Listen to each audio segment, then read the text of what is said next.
Intoxication is not a defense to a crime as such, but where a person is intoxicated through drink or drugs and commits a crime, the level of intoxication may be such as to prevent the defendant forming the necessary mens rea of the crime. Public policy plays a strong factor in ascertaining whether the defendant's intoxication may be used by a defendant to negate the mens rea of a crime. It is obviously not in the public interest for criminals to escape liability simply by asserting they were so drunk they did not know what they were doing. This is often seen as an aggravating factor rather than a mitigating factor, particularly where the defendant put himself in that position.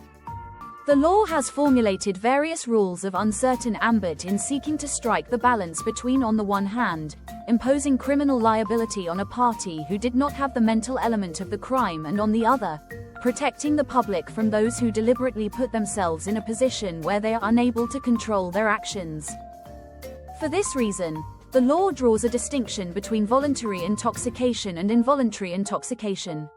The law is generally more accommodating to those who have not voluntarily put themselves into an intoxicated state. The most obvious example of involuntary intoxication is where a person has had their food or drink spiked without their knowledge.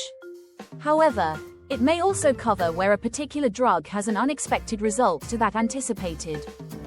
In R.V. Hardy 1985, the defendant took some out-of-date Valium tablets that had been prescribed to his partner. He took them as he was feeling stressed, and Valium generally has a calming effect. However, they made him more aggressive, and he set fire to a wardrobe. The Court of Appeal treated the intoxication as involuntary as the drug had the opposite effect to that expected. If, however, the effect is anticipated, but the defendant merely underestimates the strength, then the intoxication remains voluntary.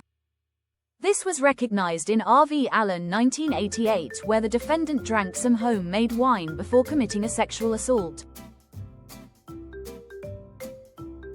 At one time it was considered that involuntary intoxication could be an outright defense to a criminal charge, as stated by Mr. Justice Park in Pearson's case.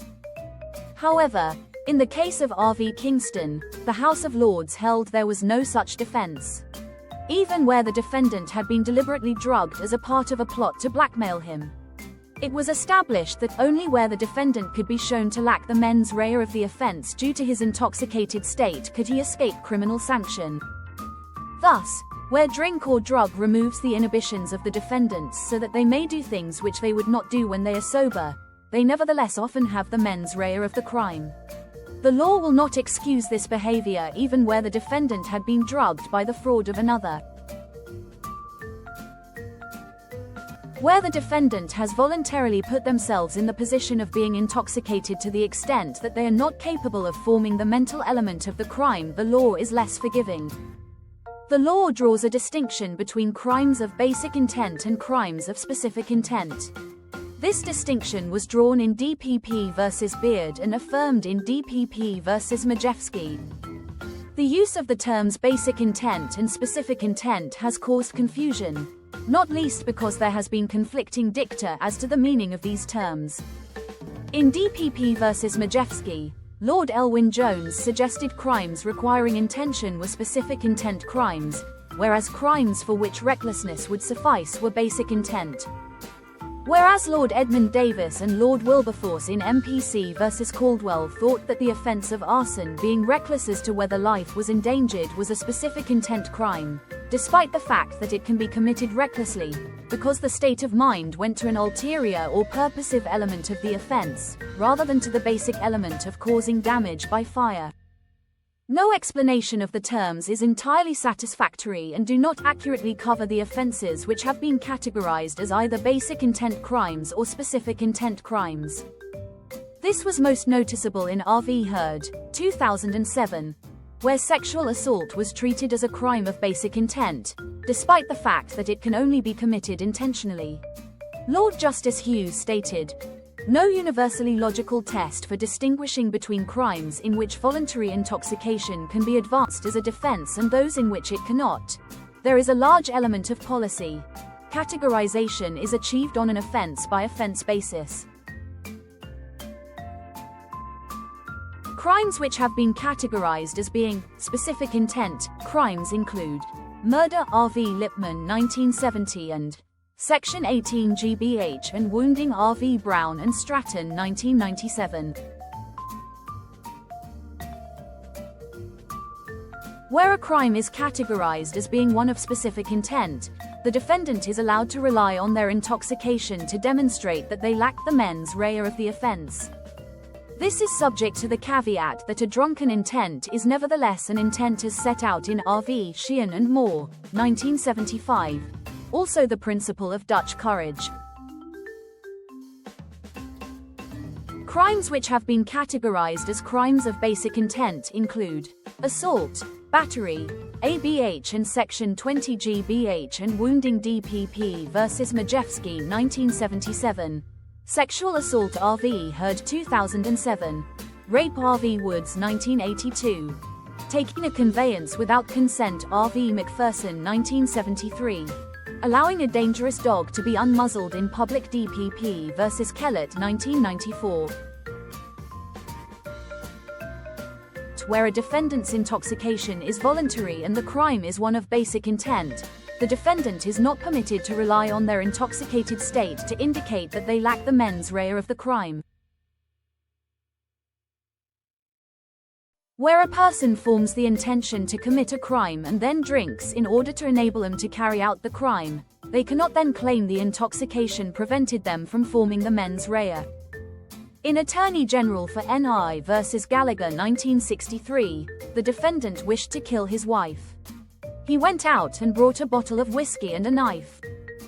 He drank the whiskey and killed his wife with the knife and a hammer. He was not allowed the defense as he had formed the intention to kill prior to drinking. Drunken mistakes are generally no defense to crimes of basic intent.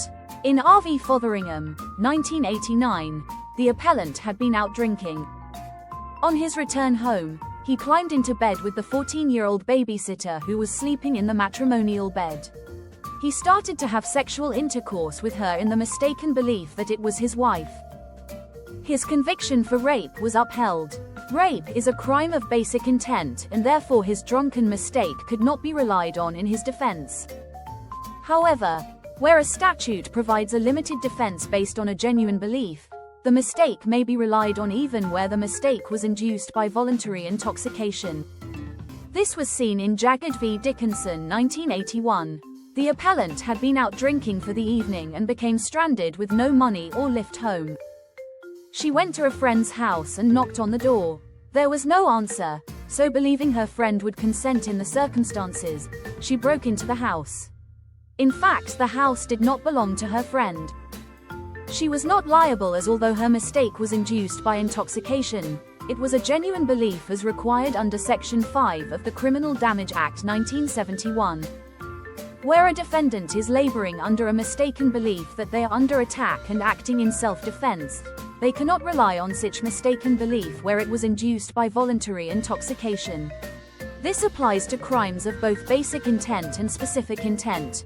R.V. O'Grady, 1987. In summary, the rules on intoxication differ depending on whether the defendant is voluntarily or involuntarily intoxicated. In cases involving voluntary intoxication, the availability of the defense depends on whether the crime is of specific or basic intent. For involuntary intoxication and in crimes of specific intent, the defendant's intoxication may be raised to demonstrate they lack the mens rea. However, a drunken intent is still an intent. This video is part of a series of videos on law from www.e-lawresources.co.uk. Please subscribe to our YouTube channel www.youtube.com/@e-lawresources. It's free to do so and will help us to keep providing these videos. Check out our website which provides lecture outlines and case summaries. See also www.elawrevision.org.uk for revision games and quizzes. Thanks for watching.